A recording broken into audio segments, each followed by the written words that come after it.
Good morning, good afternoon, good evening to all the respected dignitaries, distinguished speakers, honorable participants, and the loving audience, all beautiful people present here from all around the globe.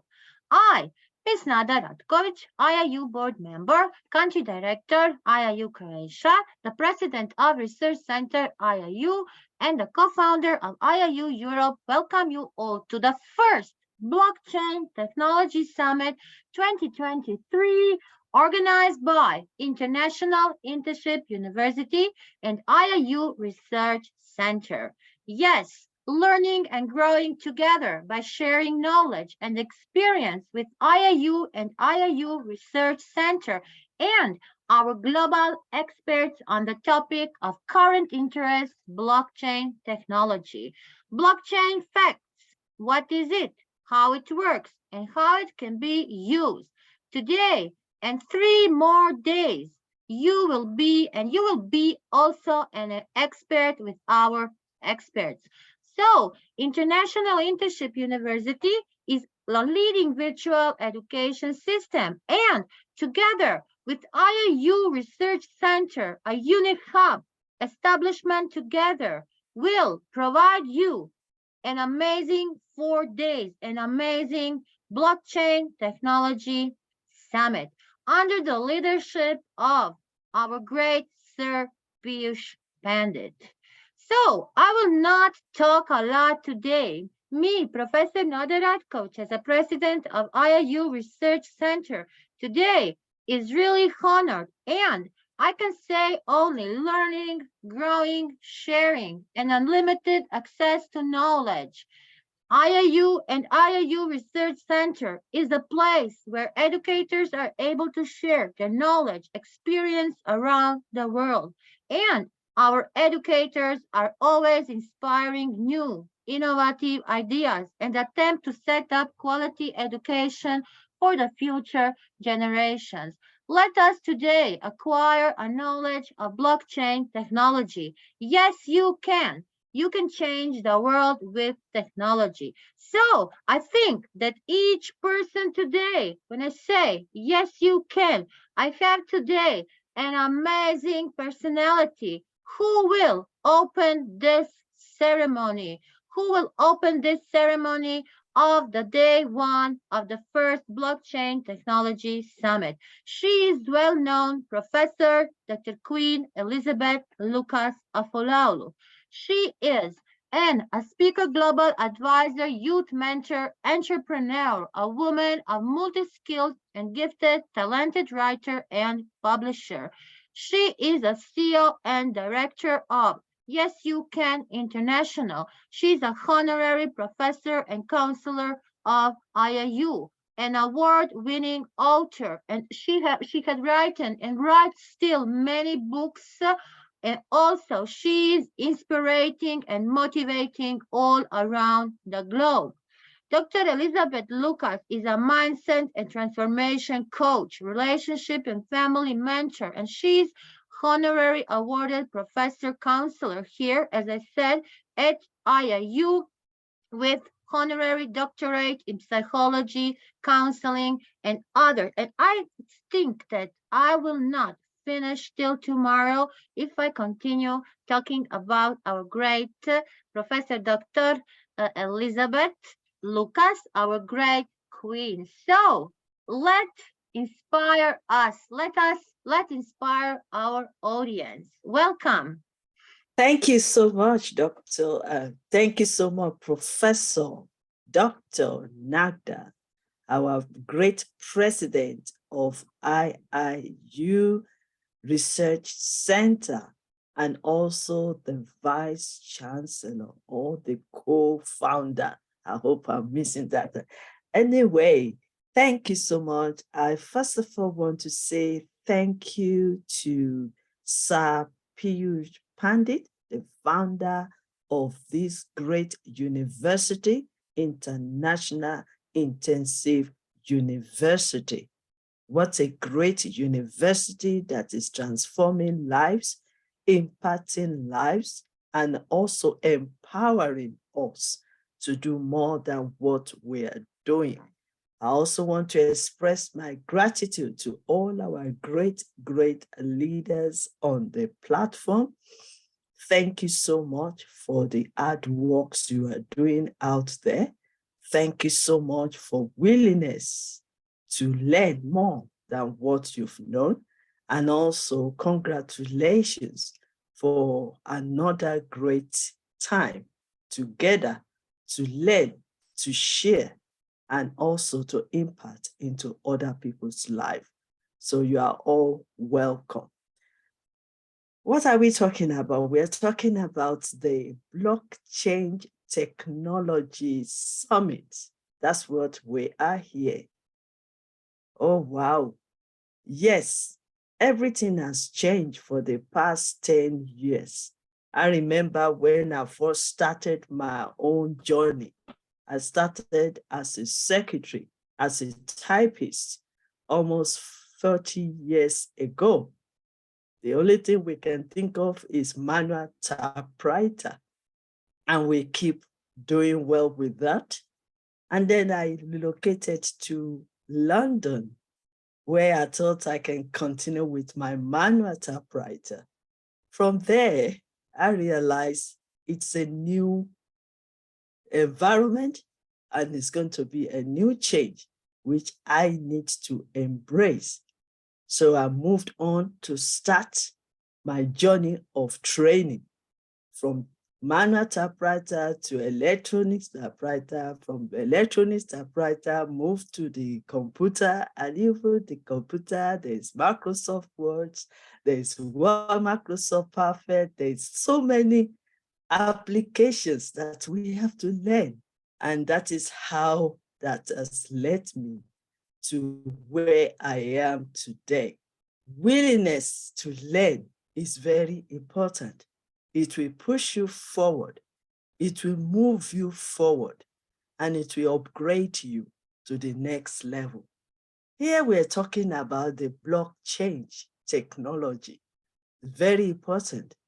It can be hard, it can be difficult, but I can guarantee you it's worth learning it, because we are in a new century and we are all making change in this world.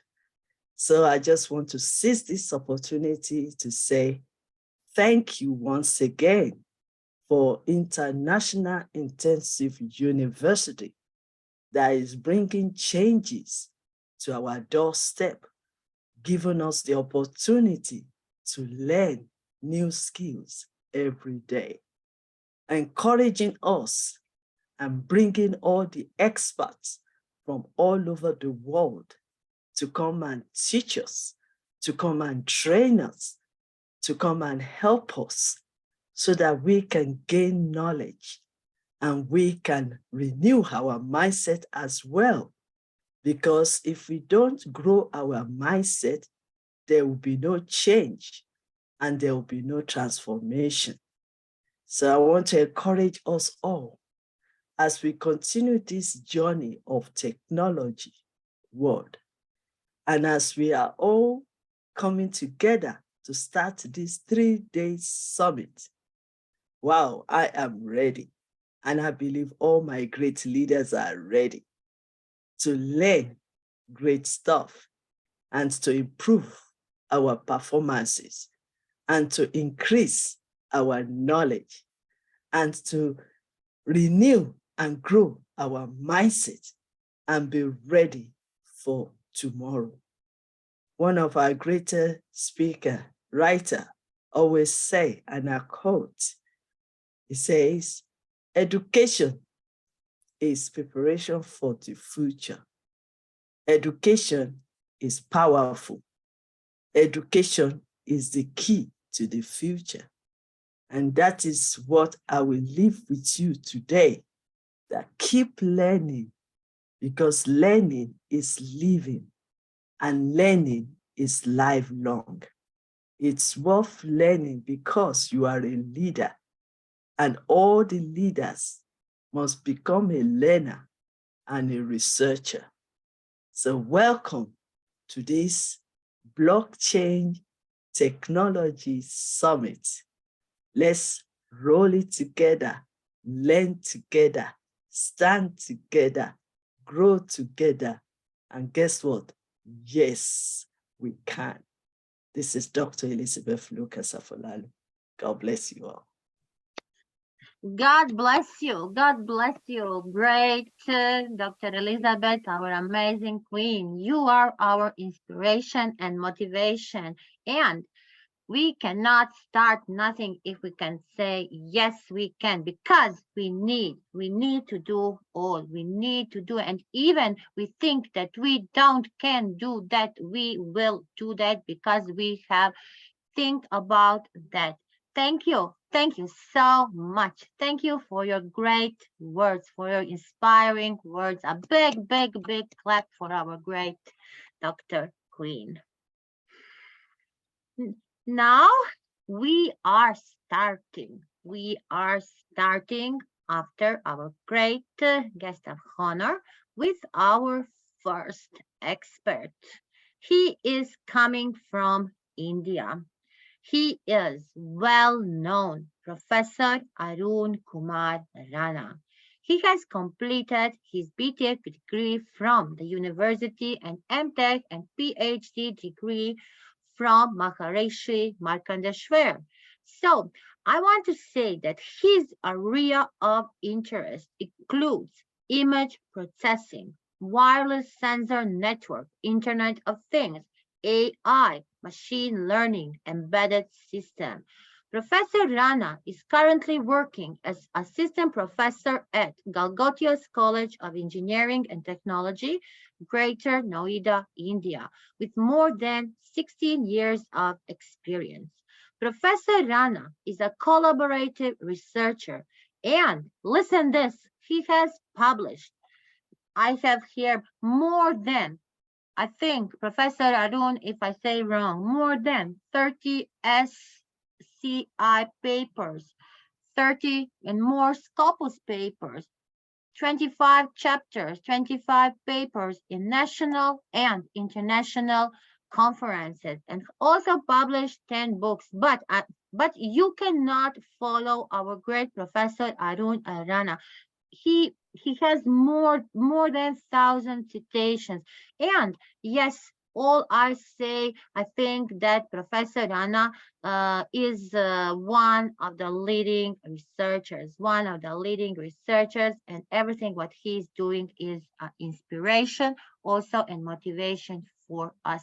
Professor Arun Kumar, welcome, welcome, and enlighten us because you are so great in this blockchain and in the technology. Thank you. Welcome. Thank you very much, ma'am. Thank you, always appreciating me and inviting me for the wonderful events. And I always ready for you, ma'am. And so that I can spread knowledge about the recent trends, so that everyone can learn how we can change the future, we can change the world with the help of technologies. So I am coming here with new technology like IoT with blockchain technology. So uh, again, I am thankful to you, ma'am. Kindly allow me to share my screen, ma'am. Yes, you can. Okay.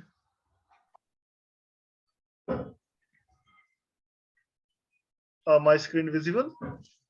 It's coming. Not yet. It is coming.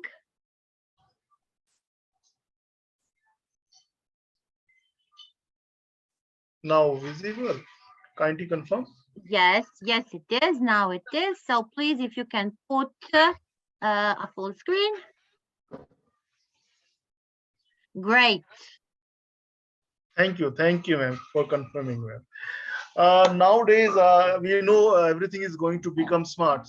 Smart means smart TV, smart bulb, smart home, smart city, smart building, smart healthcare. Everything is going to be smart. And in 2023 and 2024, there will be about 50 billion devices. Then every devices have to be secure. Then to make the devices secure, we will use blockchain technology so that we can transfer the data with this secure manner, and we can use in an efficient manner. Now today I will discuss about the revolution of IoT. in the blockchain technology. Now, in this slide, you can see here multiple devices connected to the mobile phone, and like CCTV camera, routers, TV, washing machine, CCTV camera, music system. Everything is going to be connected to the internet. Now the main challenge, we have to manage the data, we have to control the data. So in this field I published around 70-80 papers in the reputed journal, so that we can get the information, how we can control the information, how we can manage the data with the help of different emerging trends like machine learning, AI, data science, blockchain, cyber security, so many uh, possibility in the future. Now, before going to the in the deep in the blockchain with the help of IoT, I will discuss about Internet of Things. In this, you can see here. First, we know about the internet. Internet means we have to connect the devices so that we can share the information like image, audio, video, and text. But internet is very much different to the IoT. IoT means we have to connect all devices to the internet so that we can control from anywhere with the help of internet. Now you can see here car, mobile, microwave, everything is connected to the internet IoT so that we can control. Now what is Internet of Things? In this you can see this is smart home, and in smart home there is different kind of devices like bulb, AC, and security. These devices with the help of cloud connected to the user, and user, now you can see here inside the car, and inside the car user can control the information. This is the impact of IoT, and in short, this is the connection of different devices to the internet so that anyone can control with the help of internet. The father of internet, this is Windsor, who discovered the internet. These are some services we know about: the HTTP mail, email, HTTP DNS. This is computer network connection of different devices. So this sharing the informations. These are some kind of hardware required to establish some kind of good connections. This is types of media so that we can transfer the information like copper cable, fiber optic cable. Now very much popular. We are hearing about 5G technology. 5G technology totally depend on the fiber optic cables. If you have fiber optic cable, then you are able to use 5G, 6G technologies. Types of network. These are different type of connections to connect the devices. Now, this is the man who discovered IoT. IoT means Internet of Things, so that we can connect to the devices. And in this, you can see this history. History. We in very first phase there was barcode. Then, then after this, there head-mounted display devices. Then first movable computer inside the shoes. Then wearable computer eyeglasses, so that we can get the informations. Now, in the history, first RFID tag. RFID means radio frequency identification tag to get the information like barcode. And after 1973, early 1980, there was Coke vending machine to monitor the number of bottles. Then after that, the later. Charger charger Then after there is Kevin Austin come in the picture, discover the devices, connect the devices to the internet, and real research start in 2004. In the 2004, many patents published according to the evolution in the field of IoT. Now, these are the basic building blocks of IoT. In this, you can see different devices connected to the internet. Then devices need gateway, local processing. Then there is communication, then software, then cloud. These are the basic building block to establish some kind of scenario, smart scenario. If you want to smart home, then this kind of scenario is used. If you want to smart city, then this type of scenario is used. Then this is the revolution.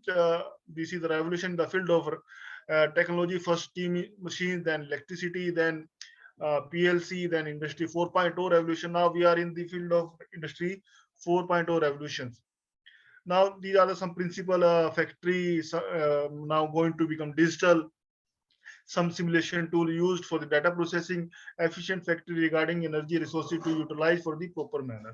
Now I will discuss about the blockchain. Blockchain, as the name suggests, some kind of blocks and have to connect with the type of cryptography. Cryptography means if you are using some kind of devices, then there is need of cryptography so that information can be crypted and can be transferred in the secured manner, like in the hashing function. If you are sending information like Arun, this will be easily detected by anyone. Then we have to convert Arun inside some kind of cryptography, some kind of code, so that data can be encrypted and data will be sent in the form of nodes from one place to the another place. In this, you can see these are some kind of blocks having different information so that data can be transferred from the different line. So blockchain mean digital database. A digital database, as the name suggests, this is 010101 no one know what is the meaning of 010101. So this is digital database. Yeah, we can say ledger that is distributed among the nodes. This is spread about the in the different kind of devices, so the data can be controlled and managed. In the case of blockchain, in this now you can see this is the blockchain processing, how the data can be processed. You can see this is like a transaction is requested. At the second point, a block is representing the transaction is created.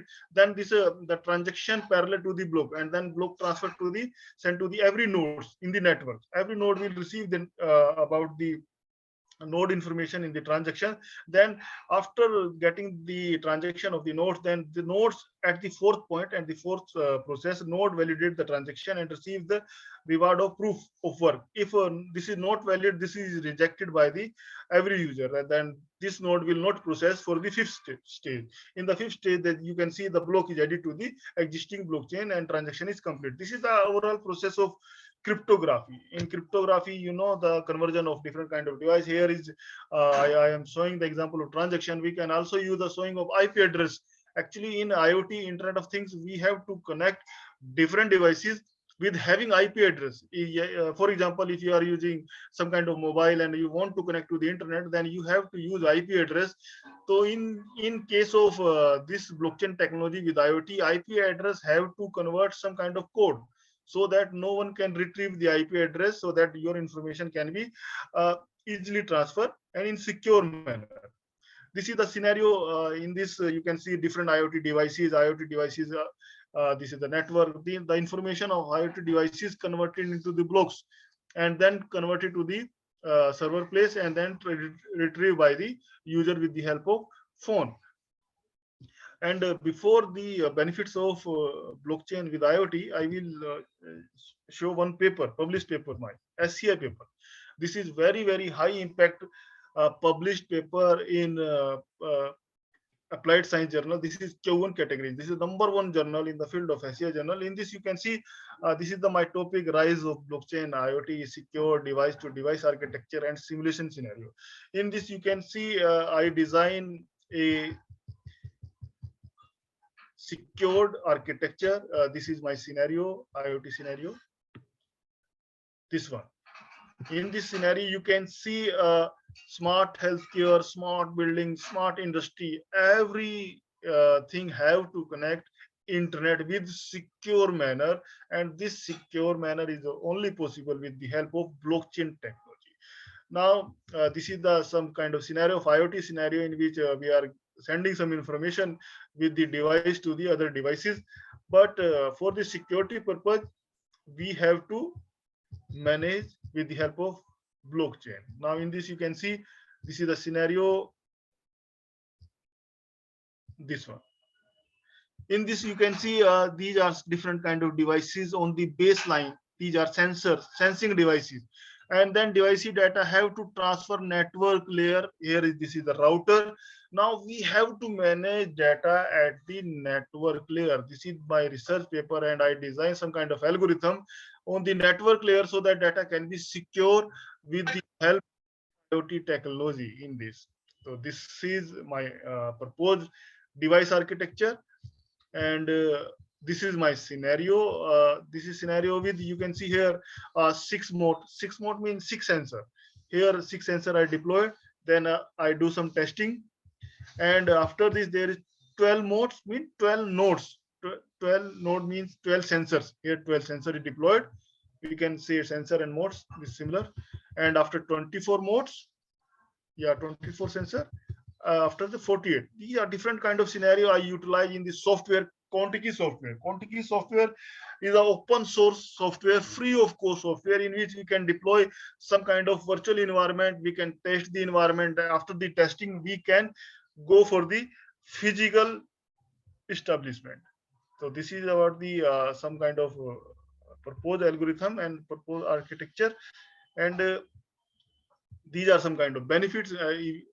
Benefit like decentralization, resiliency, security, speed, cost saving, etc. These are the benefits of blockchain with IoT. In simple words, if you are using some kind of smart devices, and if you are not using security in the smart devices, then there is no use of the smart devices. So blockchain is the backbone of the IoT field. Thank you, everyone. Thank you, Professor Nada ma'am, again giving the opportunity to share information about the new resolutions. Thank you very much. I hope I clear. Professor Arun, no thanks, because how can we have this day without you? Please tell me, please, you need to read what our audience is writing.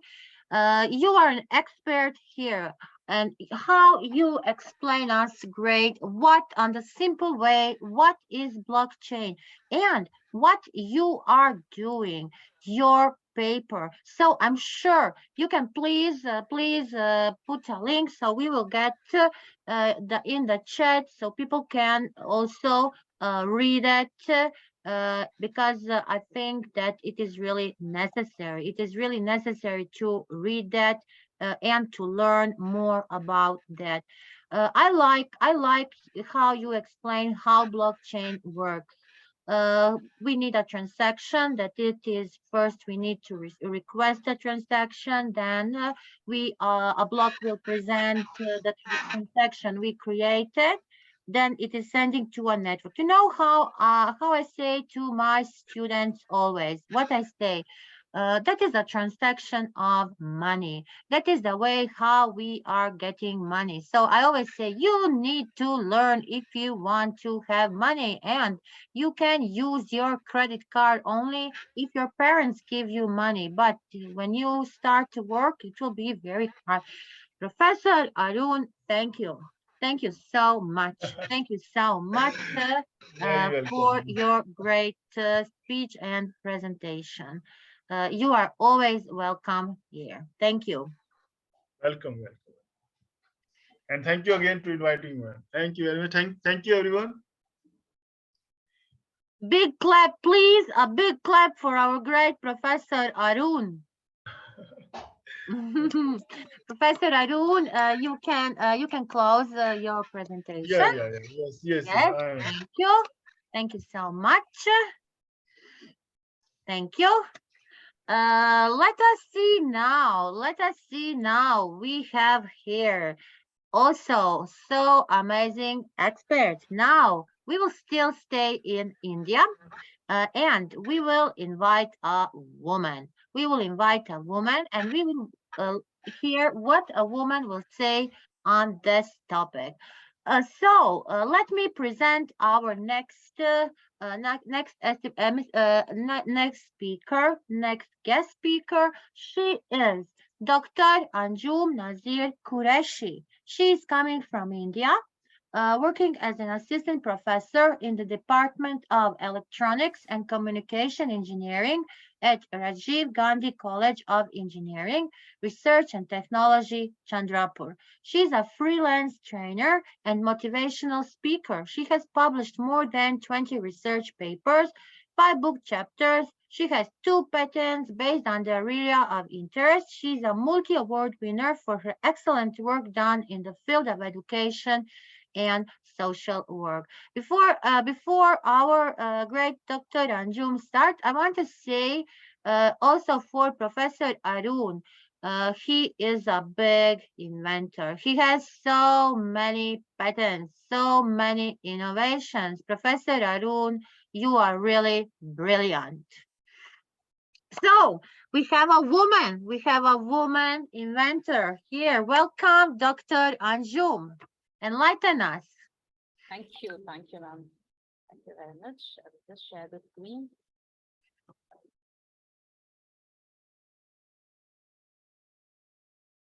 Just give me a minute. I'll just share this. No problem, no problem. So, till you start sharing, how is to be a woman in the field of technology and engineering like you? How you feel? And now, actually, in our country, now we have many women, many girls. In fact, especially in the ECE, electronics and computer science, we have more number of girls. But earlier, it was not. When I studied, it was very few people entering into engineering. So I Yes. hope my screen is visible. Yes, if you can put a full screen. Yeah, sure. Thank you. Yeah, now is it there? No, it's the same.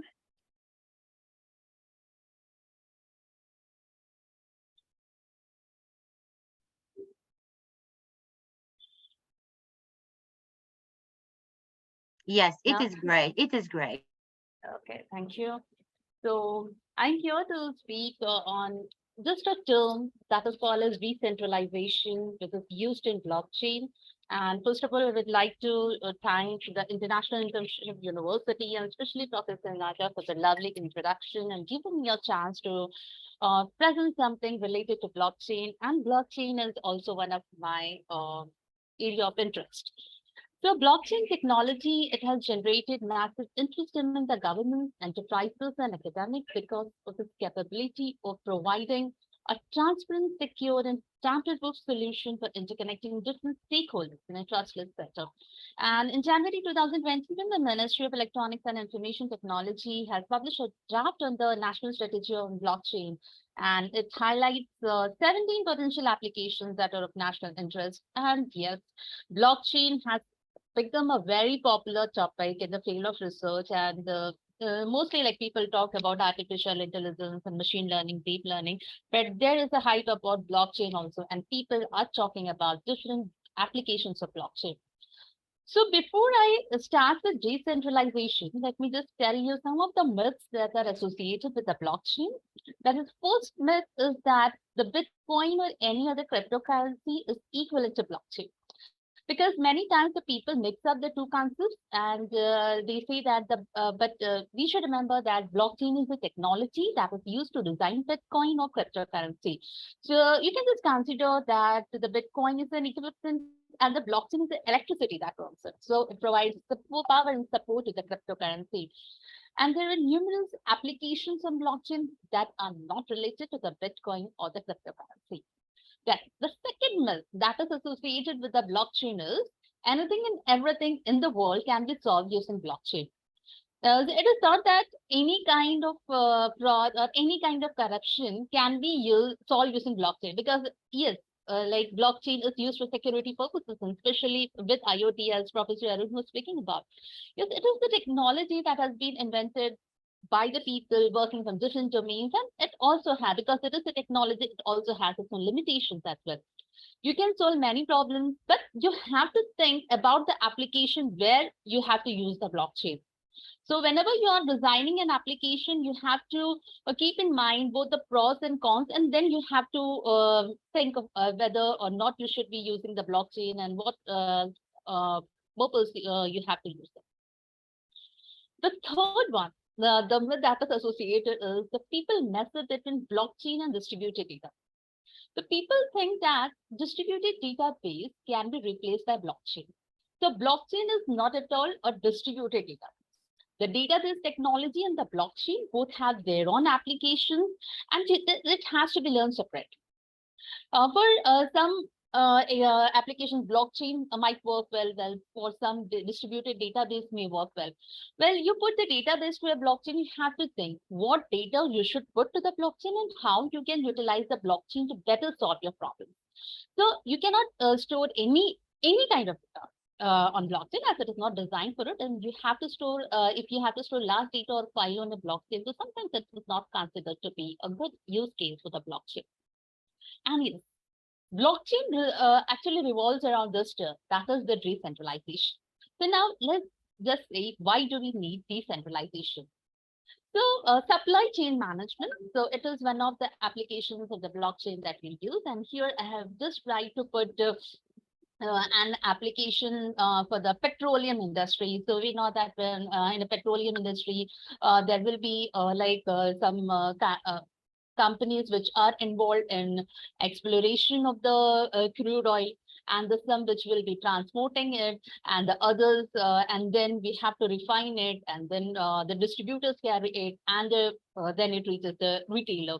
So this is just an example of the supply chain management for the petroleum industry that takes place.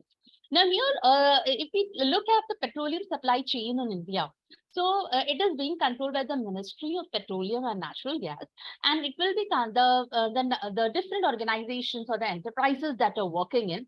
It will be divided into. It can be divided into three categories: the upstream and the downstream. The upstream will consist of the organization that are used for production of the petroleum products, and the other which are used for finding out, okay, from where the petroleum can be extracted and all.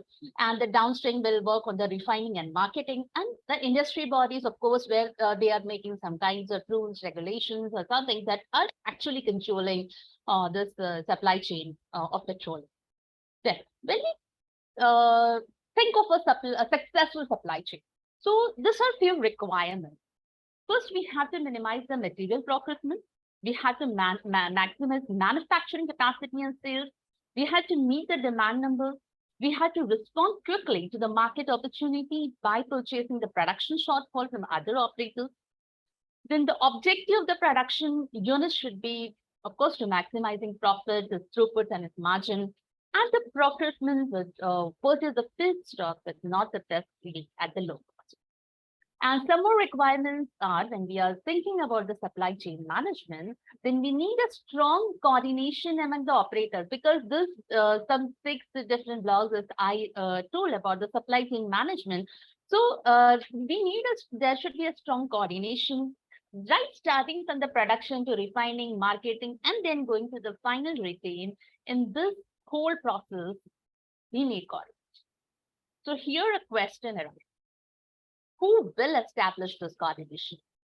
The basic architecture or the basic fundamental structure is that we have different organizations for carrying all these different processes, and each one will try to maximize their profit.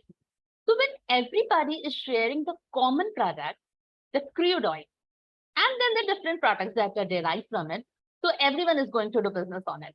So everyone has objectives and they will like to compete with each other. So here, in this case, what is happening is everyone is trying to manage the demand and supply. So what is required here is we can design a platform so that these players or this organization can coordinate with each other in a successful way, so that they can get the information about the demands of each other. They can share information and resources, and then they can have better management. So this is an example of decentralized architecture where you have different organizations. Each one has their governance structure, objectives, goals, policies, but they are working on a common project. So if they collaborate and coordinate with each other, everyone might get benefited. So now, when we talk about this coordination, the next question or the next challenge that arises is, how will we obtain the real-time information from the stakeholders? So the one solution is, of course, the web-based portal, where we can put all the information like price of crude oil, number of barrels of crude oil available, number of barrels of petrol or diesel. But what is the guarantee that the information that is submitted to the portal is correct? Who will manage it? Who will manage the portal? As in the entire business, there is no central coordinator who is meeting all the organizations, or someone, there is no person who's finding an algorithm to meet the demands. So we cannot guarantee who will maintain the web portal, or even if that information is submitted to the web portal, what is the viability that the information is correct? Who is going to validate it? We have no way. So what? And if some information is put, what if someone denies that denies about that information later on? Like someone denies submitting the given data to the portal. So how will it be proved that who has submitted? So there are a lot of questions. So how to solve it? For this, we need a decentralized solution. No one requires to trust each other, but they should be ready to cooperate each other. And to solve this problem, blockchain is the answer. Blockchain can solve the problem of decentralization in this context. Because of decentralization and competition among the stakeholders, the entire system becomes complex, and you do not have anyone to inform about the demand and supply of the product. But if you manage to get that information by some means in a reliable way, then it will help the business of everyone that can help the entire business platform to grow together. In this case, the architecture is complex because we have different organizations which are working with different objectives and policy. But at the end of the day, if they can coordinate with each other, they can possibly return a better benefit for the society. So trustless decentralization is what is blockchain. We want to have decentralization in a trustless setup so that they do not trust each other, but they coordinate with each other. So now moving towards decentralization, as we have taken an example of supply chain management, and we are talking of the information. So now let us consider an example that there is some board, we can say a blackboard, where all the organizations are uploading their information. Like the producer just uploads an information that this many number of barrels have been produced at the Mumbai High. The transporter just uploads their information like this many number of barrels have been transported from Mumbai High to some other refinery. So whatever information that you are putting on the blackboard, everyone will be able to see it. Means all the enterprises that we are having, everyone will be able to see it. So just by looking at the board, you can track what is happening and where it is happening. In this example, we can know how much oil has been produced, how much has been transported, and the place it has been sent, refinery it went, and the different products extracted. For example, when the information is visible to everyone, it becomes easier to track the problem. Like if 100 barrels of crude oil was produced and 60 barrels were sent to the refinery, then anyone can ask what happened to the remaining barrels. So you can analyze the information and question for any discrepancies that you observe. And yes, of course, some interesting properties that will be there. It will be having an infinite space. You do not need to erase the information. So all the historical information will be available. You can verify if any kind of discrepancies have occurred and if they have been verified or not. Blockchain, it has the power to find out the fraudulent part. If we have the historical information with us, it becomes easy to find the discrepancies. Everyone can see the logs and verify. And if there is any change in the information, that should be visible to everyone. This is one more important property. Because sometimes it may happen that you can make a mistake, but when you make a mistake, you cannot erase it. And if you need to make the changes, you have to convey that you have made a change mistake earlier and you are correcting it. So whenever you are making any changes into the data, everyone will have the information about the change. And this will not be irresistible. So once you upload the data, no one can deny it later. And how will you be utilizing this? So it will be simple one-step auditing of the entire information. You do not need to have complex or manual checking of all the papers, receive papers, and verify them. It is just a simple computer program that can do the auditing for you. It will automate the entire process. You can analyze the data for sharing the resources and approaching others for fulfillment of your requirements. And it is an advantage where the information becomes public. So in this entire supply chain architecture, we do not have any coordinator or centralized control. As you must have seen in the other cases where the people, like when you ask for any data of the people, they will just start asking you about the security of the data. What if someone steals the information, especially the personal information? So if you have a centralized entity to control the board, the particular solution is not scalable. So if someone attacks, like if a central authority is there, and if someone attacks the central authority, all the information is lost. So a perfect decentralized system is required to make the system more safe, because it is easy for an attacker to make changes in the centralized system. But in a decentralized system, it is not that easy. For example, if there is only one source, it is easy to attack. But when 100 people are maintaining the same information, the attacker has to compromise at least 51 of them.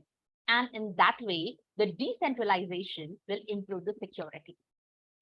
When we think of decentralization, of course, we'll be wanting to store this data. So Someone may think, okay, we can buy a cloud from, let's say, Amazon, but who will provide the cost and who will manage it? And some of them will not even like having a third party to maintain the information. And any one of the enterprises can maintain a private cloud, but the enterprises, because they are competitor to each other, so there again there is no guarantee that the person who is maintaining the information is giving the authentic information on the phone. So one possible solution is that everyone can maintain the same copy of the data individually and independently. Rather than having a single copy of the code that is maintained by someone, I am making a decentralized architecture of that. So let every individual organization maintain that code instead of allowing a single person to maintain it. And this is what is called as decentralization. So when we think of decentralization, one challenge that arises is, what is the guarantee that everyone will maintain the same information on the board?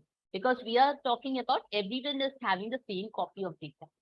So my problem is, like, if I have a blackboard that will contain the information, and instead of having a single entity or a single person keeping this blackboard, let us build a decentralized architecture for it. So every organization will store a copy of this data, which we are calling as the blackboard, which I just mentioned as the blackboard.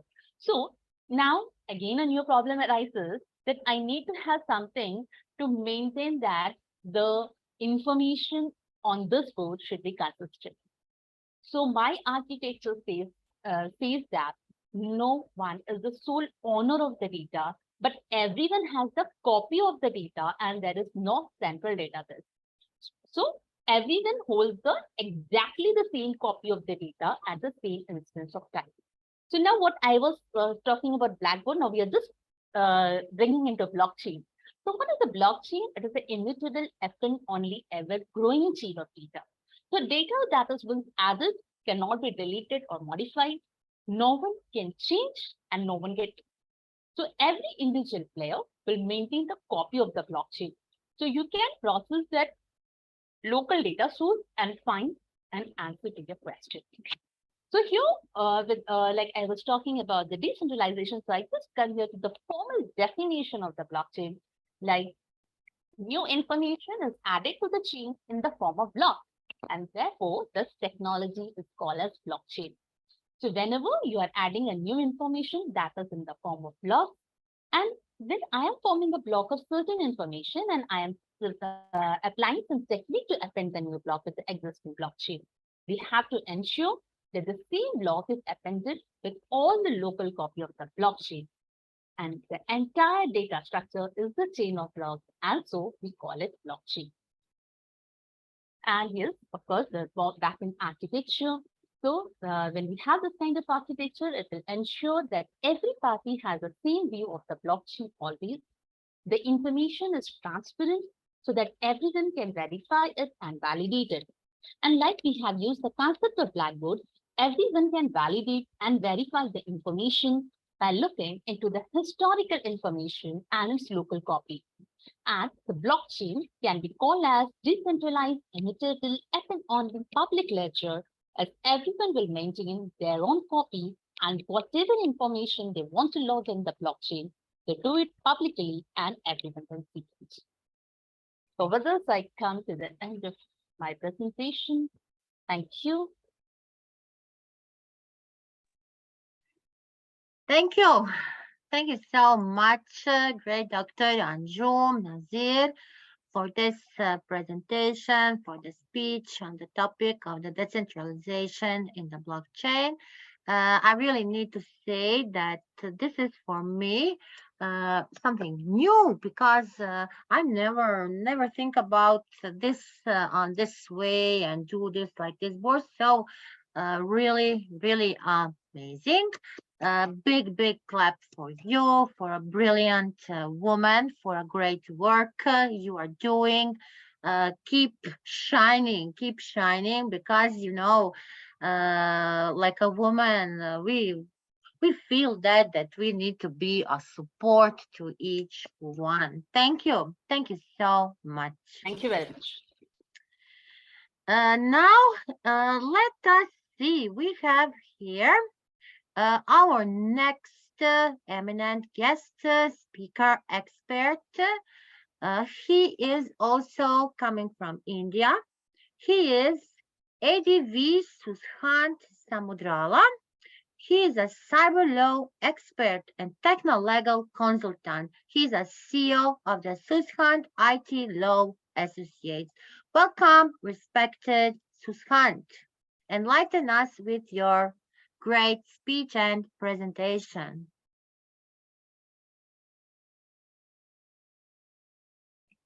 Mr. Dr. Sushant, do you hear me?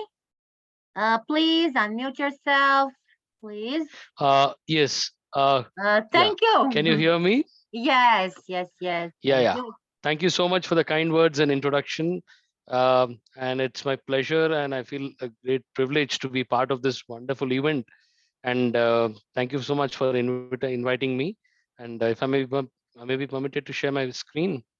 Yes, you can. We are waiting, and we are really honored to have you today here on the first day of the Blockchain Technology Summit. Yes.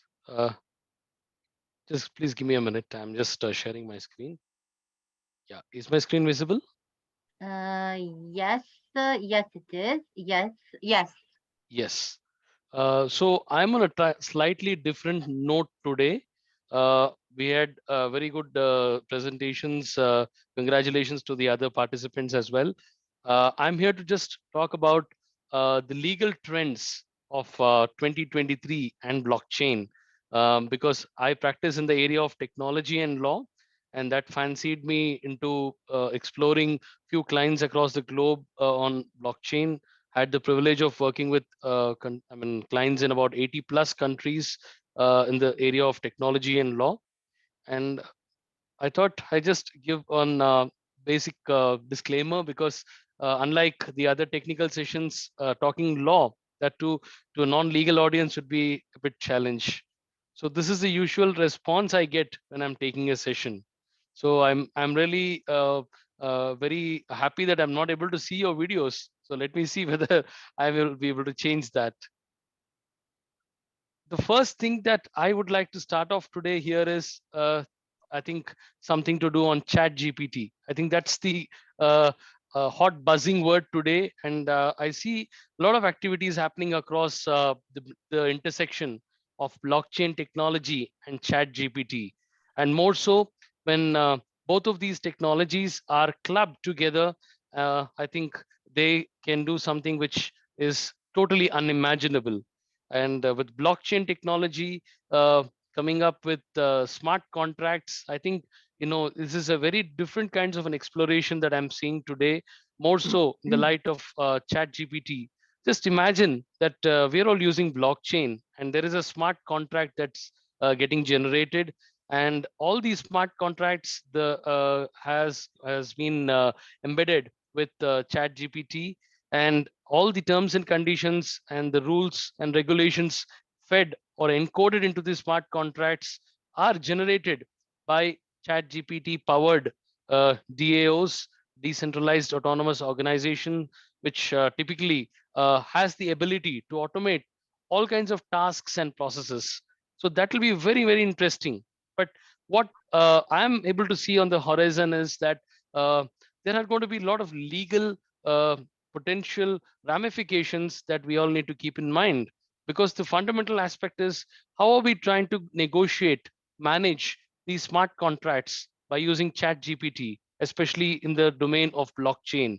Is it possible for us to look at some contracts which are automatically generated and independently created, and can we really make best decisions on these predetermined rules and algorithms? I think that is one of the great trends that I'm able to see today, being a practitioner into blockchain and law. So I see this as one of the greatest legal challenges of 2023, because we already started to see the revolution of artificial intelligence and things like that. So merged with blockchain, especially in the domain of automation of smart contracts and DAOs, I think that is one of the key legal areas that we are likely to see countries coming up with different legislations.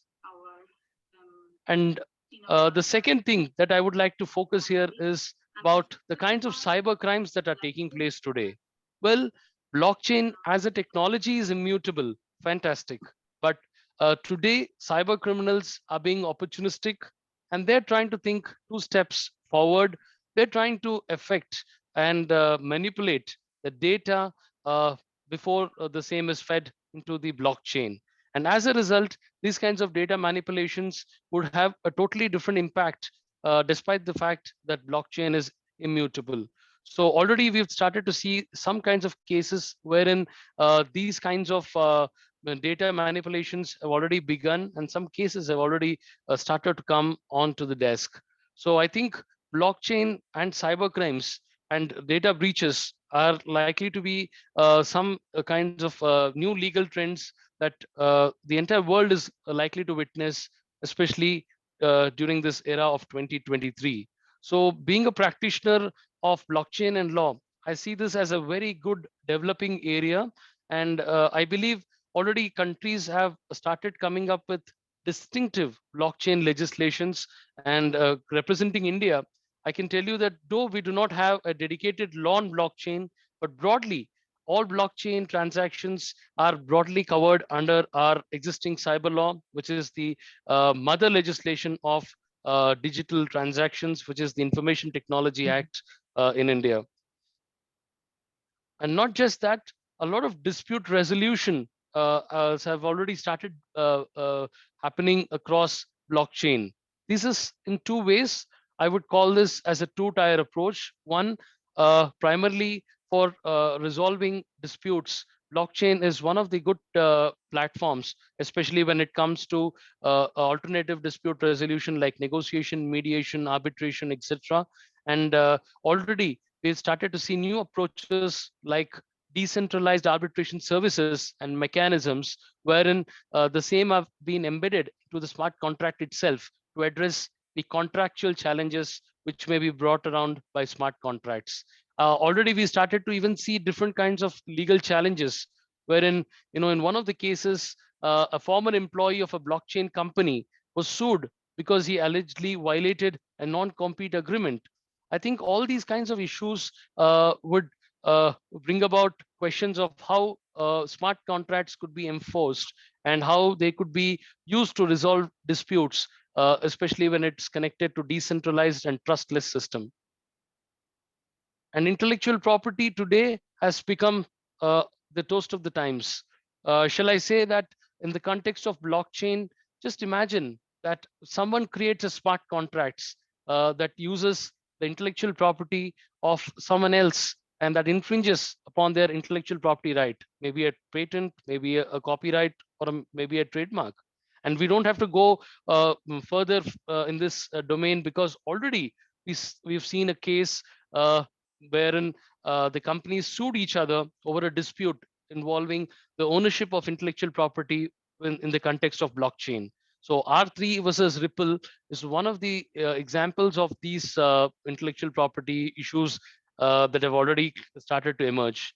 More so, since blockchain technology allows you to create digital assets, it will be very important that the rights pertaining to that assets are adequately protected. I think this is also one area that I am seeing as a legal trend. Well, privacy is all good on hunky dory today because blockchain does not allow me to tamper on or do any kinds of alterations to the information on the block. Fantastic. But what happens to the privacy? Today, majority of the countries have made privacy a fundamental right to all the citizens, which effectively means that if a smart contract is used for storing personal and sensitive information, then there could also be a challenge of this information being accessed by parties who are not authorized in some cases. And in one of the cases in the United States, we already started to see the case called United States versus Grant Cauxy, where the defendant was charged for attempting to distribute child pornography using blockchain Bitcoin. So this case also raises issues whether blockchain technology could permit anonymous distribution of illegal content. I think this is one another area that I see as a potential legal trend as we go forward. Well, international trade is already started to see a lot of issues, more specifically in the context of cross-border transactions. It's very important that while using blockchain and smart contracts to facilitate cross-border negotiations and transactions, we would require to comply with international trade laws and regulation. And we already started to see some legal challenges where a company using a smart contract to import goods may be required to comply with the customs and regulations in the other importing country. So this is, already North Korea has already explored this kind of a scenario wherein the party was charged for violating the economic transactions regulations on blockchain technology, especially when they're trying to import something to North Korea. I think this is also now rapidly evolving in the blockchain industry. And we already started to see a lot of governments trying to use blockchain for the purpose of governance. In India, we already started to see the adoption of blockchain for e-governance. There have been several projects being undertaken by the ministries for storing documents, and Andhra Pradesh government became one of the first governments in the country to actually use blockchain technology for the purpose of storing land records. So, and a lot of states have already rolled out their blockchain policies, state policy. So, I believe that blockchain and governance will have to be explored in a greater way this year. And we already started to have different policies from the government as well. And last but not the least, blockchain and emerging technologies. We had wonderful presentation on IoT. So when it comes to IoT, artificial intelligence and metaverse, I think things are going to get more complicated on the blockchain, more specifically in the light of legal, policy, and regulatory aspects. So I think with this, I thought since I come from the legal fraternity, already countries have woken up and have given some kind of a legal position to blockchain transactions and blockchain contracts. Well, we are yet to see some other developments happening in the rest of the other countries where slowly blockchain law is evolving rapidly, and it is now being a distinctive sub-discipline of cyber law. So what is necessary is only what is required. So I thought, given the limited amount of time, just take you around some of the legal trends that I could foresee in 2023. Thank you so much for this opportunity. And I'm really honored and privileged, and it's lovely talking to you this evening. Thank you. Thank you, respected Dr. Susant, for this amazing presentation. And yes, this is what we really need. We need to know this. What are the legal acts? What the law is telling about this? And we know that this today, it is not easy. It is not easy, but it is our reality. And I like this what you say, that moving with metaverse and Internet of Things, what will be the impacts of blockchain technology? Please, can you close your presentation and open your camera because we don't see you. We want to see you.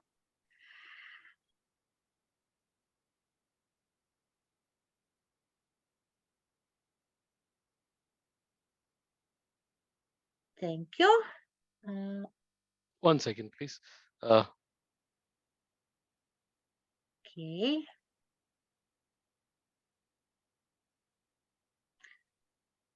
Thank you. Now, yes, we want to Thank see you. our great because we are honored to have you here today for the first time at our great IIU and IIU Research Center. Your beautiful smile, your beautiful speech, and brilliant knowledge sharing, the brilliant knowledge. And today we know that we need to learn a lot about this very important topic about the blockchain technology. Thank you. Thank you Thank so you. Thank you much. so much. Thank you. Big clap, big clap. Let us give a reaction to him. Great, great. Now we are moving from India. We are going to one also beautiful country where we have a beautiful lady. She is great, great Miss Herdiana Devi Nurfika.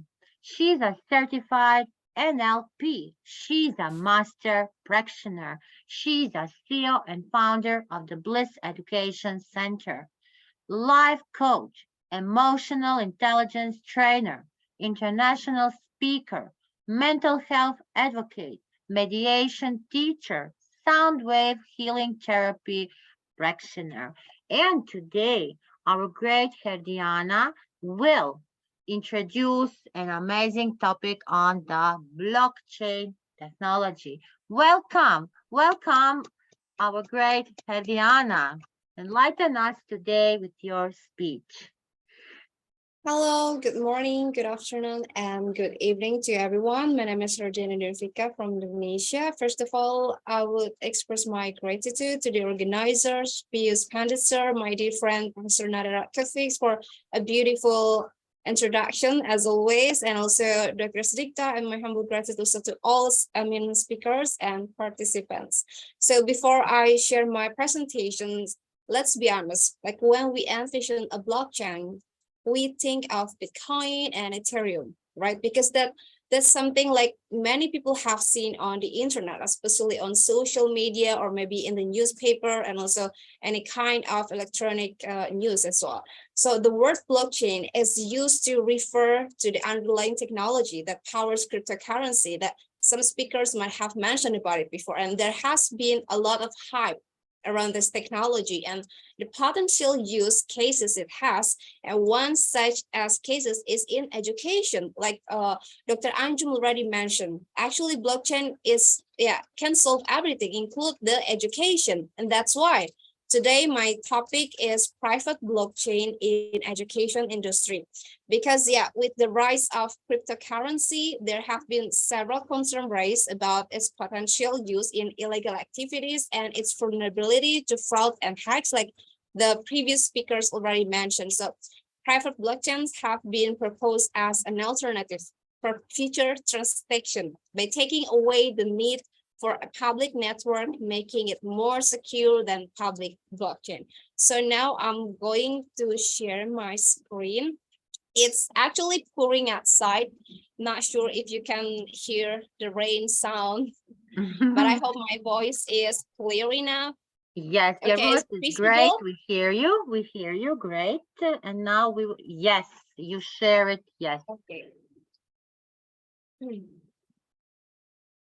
So in today's session, we have 5 outlines. First is what is private blockchain and how it can be used in education. And the second is the benefits of leveraging private blockchains in education.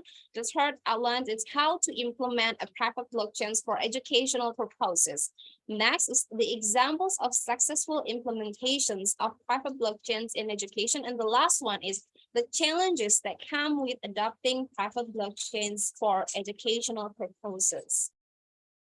So the previous speakers already mentioned about like what is blockchain and etc. And I want to focus on private blockchain. So a private blockchain focuses on offering a secure mechanism for transaction among participants in the network. And it allows participants to access only those data elements that are pertinent to them without revealing entire transactional data to other members of the network. The thing is that sometimes when we try to join a group work, for example, or join a network, we usually can't access our data or our information, but it means also we can connect or access the other members on its network. So maybe some people feel like it's not secure for them. So a private blockchain is a problem solution for it. So how it can be used in education? A private blockchain is ideal for educational institution where sensitive information related to the students, faculty, and many more can be securely stored without exposing it to other members of the network. So with increasing number of students preferring online learning over traditional, especially these days after the pandemic, like so many students prefer online learning. Like we have IIU with us in here today. We prefer online learning because yeah, it's really easy to access it and we can access it from everywhere. It's same. Like many students across the globe, they want to get equal education wherever they are, even if they are not at home or maybe even if they are some kind of forest place and so on. So with the blockchains, it can help us, the educators, the institutions, to create a digital records of academic data such as students' grades or teachers' observation of students' assignment and test result, among others. And it allows students to share their progress with their teachers and parents in a secure way without having the entire world know about it. The thing is, when let's say we have Google Classroom and then our teachers share the assignment and then they give us the grade. Maybe after that, the teacher are going to collect the data and the result of the assignment and then share it to all students. Like, okay, I got know my result of the last test and I also can see my friend result as well. So it's traceable and it's trackable as well, but maybe it's not really that secure much because yeah, it can kind of reduce the confidence when we got such a low grade or maybe low score. So it can be more beneficial for the students and the well-being for themselves if we can use more private or secure network. So it can also generate with the parents, like whether your parents are not in your area or maybe in the other country, the city, we can connect it with the teachers and also the parent itself, and we can control the information that what we want to share. So the benefits of leveraging private blockchains in education really maintain the two critical factors. Yeah, because all of the core institution, we have kind of common goals, right? It's like student privacy and student security. So the student data must be treated with care and protected from prying eyes or malicious intents. Like the previous speakers already mentioned, like so many kind of illegal transaction or illegal activities or even come to fraud and hacks that the student itself might face in the future. So academics must be given access to appropriate information without hindrance so they can deliver lesson as well effectively. And no matter what the network or platform they use, the problem is that when you just graduate from your university, for example, you have all the source data in your school. And then when it's not really that secure and you move to another country, maybe another people in your own country or in your hometown can access your information because you are in the same network. But if you use the private blockchain, wherever you move to the other country, you can have the access to close it. You can have the access to really maintain your secure data in your old university, for example. So it's not really going to be kind of additional headache in the future, because like we all know in the student's journey, we have to give so many information to the institution, to the school, to the university. So maybe in the advance of technology, where so many frauds, where so many hacks, problems, who knows if one of those data can be stolen. So that's why we want to avoid that kind of things before it happens. And the private blockchain is the solution. So it's widely recognized that blockchain technology can significantly improve the efficiency of administrative operations.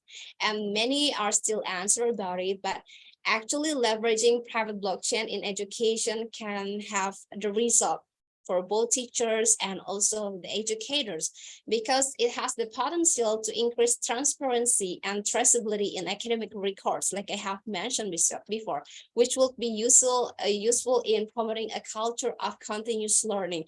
Imagine that when it's traceability, transparency as well, the parents itself and the teachers can have the easy access, so they can track and can make a really easy plan for their children, for their student, like what kind of the school they want to register later after they graduate. So it's really can be much easier for the parents and teachers to give suggestion to the children or to the students about what kind of the education that they want to take in the next step later after they graduate or maybe after they finish the school at that time. And then second is it can provide effective identity management, which will make it easier for learners to verify their qualification and gain access to different educational resources. So it can help also the educators like gain more access to any kind of papers that they need related to their field. So when we can have easier access to any kind of information, we can create a better curriculum. For example, we can really gain more knowledge from the other educators around the globe. So it can be beneficial for us and for our students as well. The last one is it can help create a more flexible and efficient learning environment by providing an incentive mechanism that encourages learners to take a non-routine task and acquire new skills. For those schools or university who have already implemented the blockchain technology, the teacher itself, they give like an incentive in blockchain where the students can complete several milestones and so on. So, nowadays, whether it's children or adult, if they are students or not, when we get kind of incentive or when we can get kind of gift, we can get more motivated for doing it, right? So it really encourages the students to complete, even if it's not something that the students have to complete 100%, like maybe it's not the major subject, or maybe it's just an additional for you to do that. It still can encourage the students when the teacher can give such a innovation like that. So it's really beneficial for both teachers and for teachers and also the students. So how to implement a private blockchain for educational purposes? So first, implement a private blockchain in the education industry to securely store students' records and transcripts. The main goals in university or any kind of higher educational, first they want to make a really traceable student records and also transcripts so they can make easier access at the end after they graduate. This will help streamline the process of verifying student credential and reduce the chances of fraud, because we can track all the things and it's really transparent. So it can make it easier and we can avoid any kind of fraud in the future. And then use the private blockchain to create a secure platform for the distribution of educational materials. This allows students to access educational materials securely and will help protect the intellectual property of the creators. Nowadays, like plagiarism and so on, there are so many cases, like even in my own country. So many people who got caught just because they made fake papers, for example. So it's like they have a jockey. So it's written by your name, but someone else is doing the work actually for you. So when we use the blockchain technology, it can really help us to make it more secure, whether if it's only for something kind of the learning materials. Next, it's utilize the private blockchain to create an efficient and secure system for tracking and verifying educational achievements. This will help ensure the student that educational qualifications are authentic and that students are educationally rewarded for their academic achievements. So there is no kind of maybe edit stuff or maybe manipulation in the data just to make something look good. It's really not as easy as it seems if you want to do it in the blockchain technology. Next is adopt the private blockchain in the education industry to securely process payments. Some of university nowadays already try to implement this. And this will reduce the costs associated with international payments and will help ensure that payments are made in timely manner. You know, there are so many tax and additional tax that international students have to pay, even though it's like e-learning process and so on. And this blockchain technology can help reduce that kind of cost. Next is leverage the private blockchain in education industry to increase transparency and accountability. This will help ensure the education institution and students are held to the same standards and that any discrepancy can be easily identified and addressed. You know, like I have said before, when it comes to the blockchain technology, we can access our own data. And yeah, with the private blockchain, it means like not all people can access, even though if we are in the same network. So it means like when there is so much transparency and accountability, it can really make the students and the teachers have the same standards. Like we have the same value, we have the same goals. So everything can be clear. The thing is like many institutions, they have really perfect goals, but actually the students itself don't know exactly what is the goal or maybe the core fundamental of the institution or the school. So it can be avoided with the private blockchain. So these are the examples of successful private blockchains in education. First is in the University of British Columbia Sauder School of Business.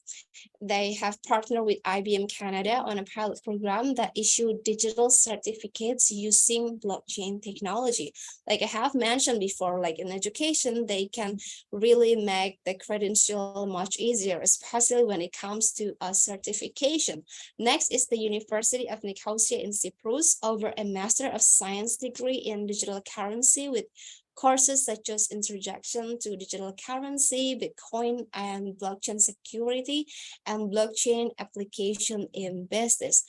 And the next example, still in the University of Nicosia, like from November 2014 and February 2015, there was a moment when the students able to take classes completely free, and with the only cost being the optional registration fee, which was refunded if the student dropped out. So the student can take the class for free. And then the blockchain technology behind it allow for automatic withdrawals to pay the professors and support staff through an internal Bitcoin exchange. So they did really great movement back 2 years ago. And next one is Tutor Ninja. It is another example of private blockchain implementation. So in Tutor Ninja, they over tutoring through their site using their own cryptocurrency. It's called TUT. So the students and tutors are both able to use TUT to make payments to each other. And in order to incentivize good performance by tutor as well as student satisfaction, the process actually really stream through blockchain technology. So it's allowing much faster than traditional methods. Next, the challenge that come with adopting private blockchains. You know, when we try to implementing something, we really have to face any kind of the challenge, because the thing is, any kind of advanced technology that we face, there must be a challenge. And the blockchain potential to revolutionize the way we conduct business has been garnering a lot of attention of late this day. And the ability to record and share data in decentralized manner is a huge step forward from the current system in place, which rely on centralized methods for storing data. Dr. Anjum already mentioned about decentralized data. So decentralization means there's no central authority that controls the information stored in the system, so making it virtually impossible for hackers to get access because there is no single system vulnerable to attack. Okay, so it's really let's say it's much safer than the traditional one. So schools are beginning to take note of this revolutionary technology, and one of its biggest challenges is how to incorporate it into their curriculum. If students are going to be taught about blockchain technology, they need to be able to experience it in the first hand. And the challenge is really difficult enough for teachers to keep up with the digital literacy, and let alone also have them learn how to use cryptocurrency. So let's say the school or the university or any kind of institution, they have to implement it first, like giving a huge training for the students before they start it. And it takes time and it costs a sum of money at the beginning. So this kind of the challenge that people have to face. Like, we know when we want to get advanced benefits from the technology, we have to make effort. And when we talk about effort, it's not only spending the time by doing or getting training, but we also have to pay the tutor, for example, or the trainer for it. So it's kind of challenging for some places. And because of not all of the area have a good internet connection, it also become one of the challenges, because when we talk about the blockchain technology, of course, we need the internet connection. So that kind of challenge that we have to face, it also relates to the digital literacy. Not all teachers, not all lecturers, not all educators want to keep up with the latest technology trends in this digital age. So yeah, let's say some lecturer really excited to get that first training about blockchain implementation in their school, but the other trainers or the other educators, they feel like, oh, I'm too lazy to do that. Like, I have so many things to do later after this. I cannot do that. It seems like not really important for me. It's like the other educators or the other lecturers can do that. Maybe I can learn something from them later. That's what many things happen from the educators when they don't want to keep up with the latest trends in technology when it comes to the implementation in the school, because not all people have the same vibes to keep up with the technology.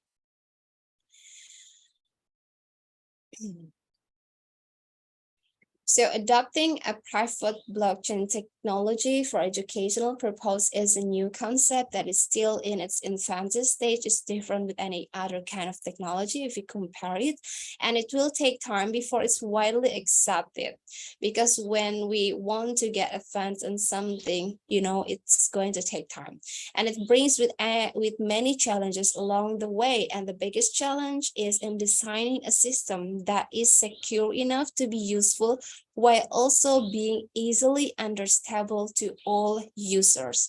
This kind of the challenging that we have to adopt. Like, many people can make a great design which is really secure for another people, but some kind of design or platform is not really understandable for all people in all ages. So we have to pay attention about it. And we have to implement a kind of growth mindset, and we have to be flexible in this digital age, because when we don't want to implement any kind of growth mindset, we are resistant to change. It means like we have to get stuck in our current position. But if we try to implement growth mindset, no matter what kind of the technology that we might face later this year or maybe next 10 years, we are going to be able to handle it. So thank you so much for listening to me. I hope some of you can get some takeaway, and I'm giving back to the moderator. Okay, thank you so much. Thank you. Thank you so much, our great multidisciplinary, I can say, Herdiana. Because, did you hear me, Herdiana? Multidisciplinary Herdiana. Yes. Yes, I can hear you. Because today you explain it really great how to implement a private blockchain for educational purposes. you know, in this education industry, this is very important. This is very important to use the private blockchain to create a secure platform, to utilize the private blockchain, to adopt the private blockchain, to leverage the private blockchain. All you say today is very important, and also showing us the examples of successful implementation of private blockchains in the education. And so the challenges that come with adopting private blockchains for educational purposes. We need to revolutionize that way that conduct that business. Schools need to begin to take the note of this revolutionary technology. I know today that there's still so many educators who cannot accept this, but this is one of the biggest challenges. We need to all incorporate this in education, in the curriculum. It needs to be in the curriculum. So it is difficult for the teachers, but if they are not digital literacy, it is a problem in living today in this 21st century. And I want to say that all our great eminent speakers today were amazing. All were so great. All were so great. We start from our great Dr. Queen Elizabeth. From she opened our ceremony today. We get so many blockchain facts. What is it? How it works? How it can be used from the different fields. And we know now that what is the blockchain? It is a ledger with a growing list of blocks that are securely linked together via cryptographic hashes. So today, at the day one, I want to thanks to all our great experts, to our great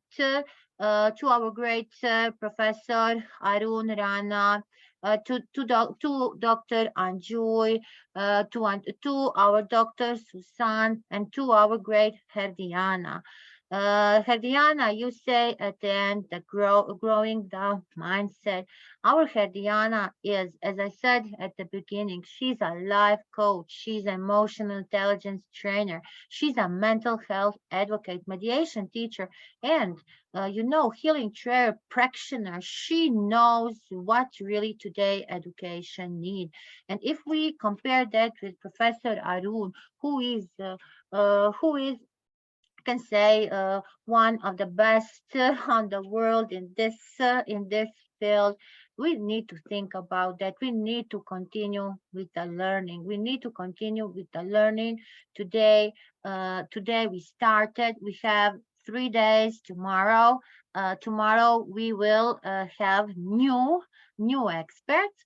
Now I want to thank to our great Sir Piyush Pandit for giving us this opportunity. Also, I want to thank to Dr. Snigdha Kadam, our COO, Director of Academics Global, because IIU and IIU Research Center, me, Professor Nada, we together organized this amazing blockchain technology summit, and we will continue with this because we need to do more this kind of sessions, education sessions, because today this is a reality. Herdiana, what you say, please?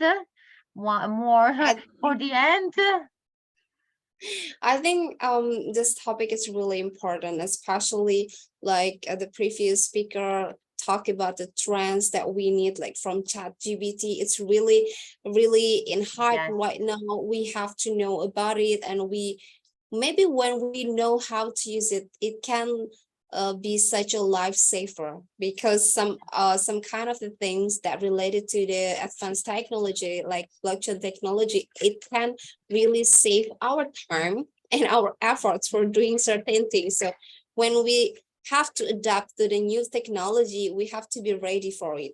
Maybe it seems like difficult at the first time or at the beginning, but later when we try to implement it daily, it can be much easier for us to accept it. So I think it's really important for all educators in the globe, try to be flexible when it comes to the new technology in any kind of the field, because like blockchain, like the previous speakers already mentioned, it can be such a problem solution in many fields. It's not only in education, Yes, not only in healthcare. So in yes. many industry, it can be beneficial. So let's be more flexible and yeah, let's accept any kind of challenge that we have to face in this 21st century. Yes, we really need to be change makers. We need to be change makers. And our Dr. Susan said, what is necessary is only what is required. All of this today is required.